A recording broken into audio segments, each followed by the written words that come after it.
This week, we have learned more about the oxidation, and what we have to know is that factors influencing oxidation rate. And seeing this graph, we can know the Arrhenius relationship, as you can see in this page. And EA means activation energy, and K is the Boltzmann constant. And by seeing this graph, we could know the coordinate 111 has more atoms, so it is more faster.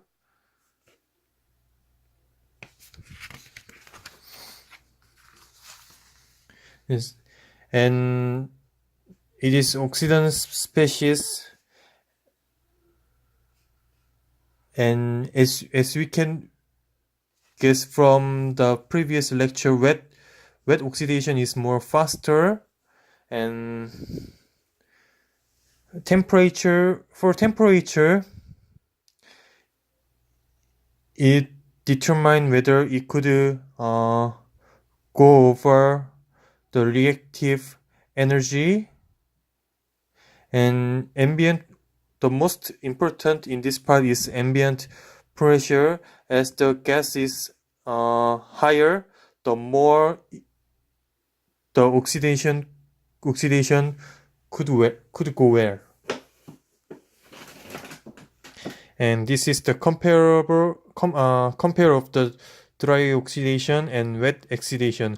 Dry oxidation creates very high quality oxide but takes long time, and high oxide density of dry oxidation gives high breakdown voltage. And what is important in this part is wet oxidation creates a lower quality oxide but fast. It is 10 times faster. Both of dry and wet oxidation typically 90 and 1000 Celsius. And for the gas pressure, high pressure increases the oxide growth rate, increasing the linear and parabolic rate constant.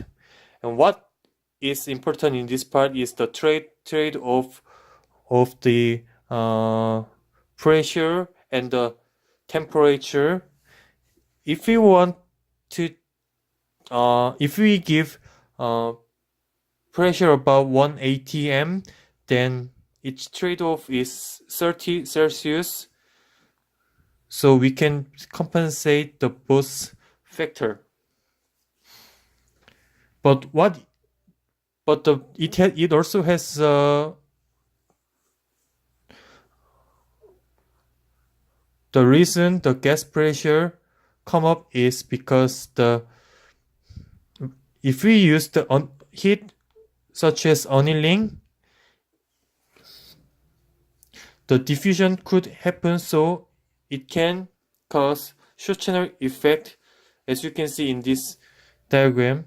If we dope the source and drain, and if we give heat such as anneal, then the particle diffuse and channel is getting shorter, and it could cause short channel effect. And to compensate this problem, the gas pressure has discovered. And this is the crystallographic orientation, and the key point of this part is as the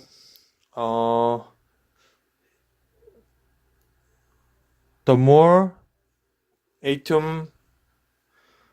number of atom in the unit area, then the more oxidation could go where.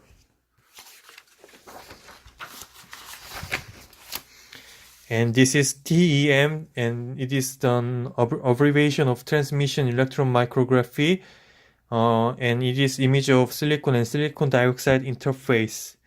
And In the boundary of silicon and silicon dioxide, we could not determine whether it is silicon or oxide.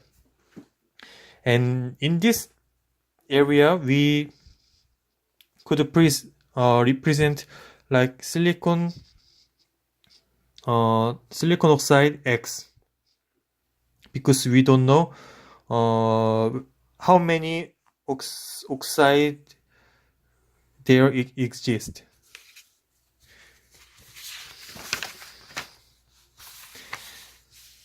And this is oxidation with chlorine containing gas and introduction of halogen species during oxidation. And by using the Cl, we could remove the metal when we growing the oxide, and it could reduce in metallic contamination, improved silicon dioxide and silicon interface properties. And for doping, what is important in this part is segregation coefficient, and it is also means concentration, and equilibrium dopant concentration is silicon per equilibrium dopant concentration in silicon dioxide. If the M is smaller than 1 and dopant diffuses slowly in silicon dioxide, and the material we use for this mechanism is boron, and boron is depleted near silicon interface. And for when M is concentration is smaller than 1, fast diffusion in silicon dioxide, oxidation with H2, and boron depletion is enhanced near silicon interface.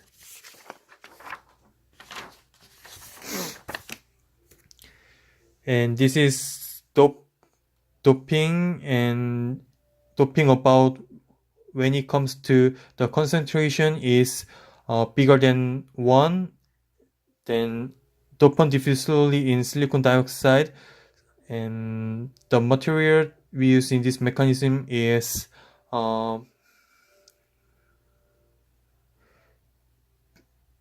phosphorus, and each concentration is 10. And not only for the phosphorus, we use arsenic and Sb, and dopant is piled up near silicon interface. And also when we use the gallium, which concentration is 20, fast diffusion in silicon dioxide. And this is for heavy doping effect. Boron segregated in silicon dioxide and weakens the silicon dioxide bond structure. And for this result, rapid diffusion of oxide and H2 dioxide, and phosphorus piles up at silicon surface, and due to this phenomenon, enhanced oxidation in the reaction control regime could happen. Thank you.